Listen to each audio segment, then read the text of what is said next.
नमस्कार मित्रांनो, श्री स्वामी समर्थ.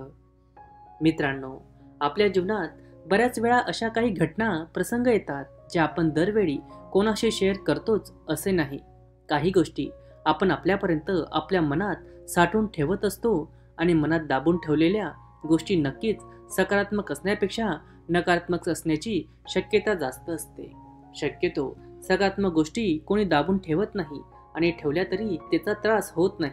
पण त्या उलट त्रासदायक घटनांचा आपल्याला मनात साठवून ठेवल्याने खूप त्रास होत राहतो. त्यातल्या काही गोष्टी आपल्याला कोणाकडे व्यक्त कशा कराव्यात हेच कळत नाही, किंवा कधी कधी काही लोकांच्या स्वभावानुसार ते स्वतःपर्यंत ठेवणं पसंत करतात. मित्रांनो, कारण काही का असेना, पण आपल्या भावना, विशेषतः टेन्शन किंवा दुःख, त्रास देणारे प्रसंग, विचार किंवा घटना आपण मनात दाबून असतो, तेव्हा त्याचा खूप गंभीर परिणाम आपल्या मानसिक तसेच शारीरिक आरोग्यावर होत असतो. आपल्या शरीराचं आपल्या मानसिक आरोग्याशी खूप जवळचं नातं आहे. उदाहरणार्थ, जेव्हा आपल्याला भीती वाटते तेव्हा आपल्याला घाम येतो, खूप टेन्शनमध्ये असल्याने डोकेदुखीचा त्रास जाणवतो इत्यादी.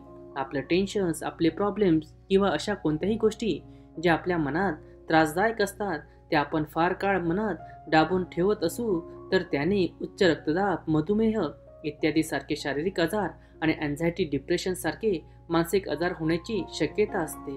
मित्रांनो, मनात दाबलेल्या घटना, विचार या ओल्या जखमांप्रमाणे असतात. किती दिवस किंवा काळ लोटला तरी त्या जखमा मनात दाबून ठेवल्यामुळे अगदी ताज्या आणि ओल्याच राहतात आणि त्यामुळे ती व्यक्ती सतत एक प्रकारचं ओझं मनात घेऊन वावरत असते. अशा गोष्टी मनात दाबून धरण्याच्या सवयीमुळे त्यांना कधी मोकळं वाटत नाही आणि जीवनात येणाऱ्या सुखद क्षणांचा देखील मोकळ्या मनाने 100% आनंद लुटता येत नाही. मित्रांनो, अशी कल्पना करा की एखादा बॉक्स आहे ज्यात तुम्ही अधूनमधून काही ना काही सामान भरत असतात. कधी ना कधी तो बॉक्स भरतो आणि जड होतो. त्याचप्रमाणे आपण जेव्हा गोष्टी मनात साठवत असतो तेव्हा मनही अशा प्रकारे जड होत जातं आणि आपल्याला कोणत्याही गोष्टीमध्ये पूर्ण मनाने सहभागी होता येत नाही. त्यामुळे व्यक्त होणं खूप गरजेचं असतं आणि आपण बऱ्याचदा त्रासात असणाऱ्या व्यक्तीला मन मोकळं करण्याचा सल्ला देत असतो. मित्रांनो, व्यक्त न झाल्याने गोष्टी मनात साठवून ठेवून त्याचा त्रास होतो. त्याने माणूस बऱ्याच वेळा दुःखी, कष्टी असतो आणि मानसिकरित्या असं जास्त दिवस राहिल्यास आणि मानसिक आजारांना आमंत्रण देत असतो. त्यामुळे ज्या गोष्टी मनात दाबून ठेवल्या जातात त्या कुठेतरी व्यक्त करणं खूप गरजेचं आहे.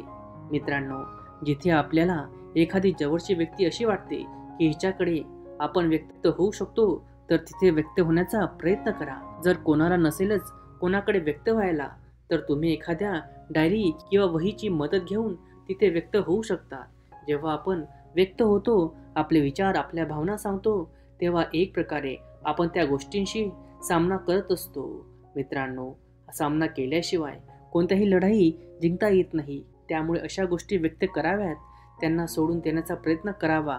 आता प्रत्येकाला लगेच सोडता येईलच असं नाही, पण प्रयत्न केल्यास आज ना उद्या तुम्ही नक्कीच परत यशस्वी व्हाल. मित्रांनो, जेव्हा असे विचार, घटना, प्रसंग घडतात जे तुम्हाला त्रासदायक असतात आणि ते तुम्ही कोणाशी शेअर करत नाही, तेव्हा त्याने तुमचा फायदा तर काहीच होत नसतो, पण नुकसान मात्र खूप होत असतं.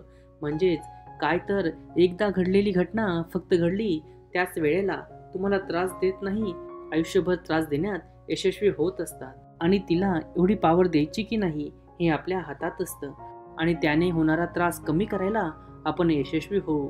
मित्रांनो, हा व्हिडिओ मी इथेच थांबवतो. भेटूया पुढच्या व्हिडिओमध्ये आणि तोपर्यंत आपल्या देवाच्या आशीर्वादाने, आपल्या परिवारासोबत आणि आपल्या मेहनतीने असं करून दाखवा की जगाला वाटेल करावं तुमच्यासारखं. धन्यवाद. जय जय राम कृष्ण हरी.